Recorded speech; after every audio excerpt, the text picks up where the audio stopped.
नमस्कार, माझं नाव कैलास संजय गामणे, राहणार उमराळे बुद्रुक, तालुका दिंडोरी, जिल्हा नाशिक। तुम्ही बघू शकता या प्लॉटमध्ये मी अक्षय सीड्स या कंपनीची दिव्या ही व्हरायटी लावली होती। रेग्युलर दरवर्षी मी आता 5 वर्ष झाले कोबी पीक करतो।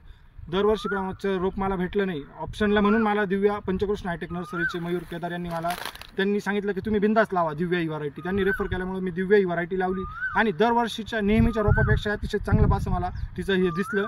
एक 1500-1600 ग्रॅमचा माझ्याकडून थोडी दाट लागवड झाली असतानाही 1600 ग्रॅमचा गड्डा झाला आणि 6-7 दिवस माझी कोबी लावून झालेली आहे। मी शेतकरी बांधवांना नक्कीच सांगतो की तुम्ही बिंदास दिव्या ही व्हरायटी लावा। अवकाळी पावसाचे 2 पाऊस होऊनही बी करप्याचा कुठलाही प्रादुर्भाव कोबीवर झालेला नव्हता। ओके, धन्यवाद।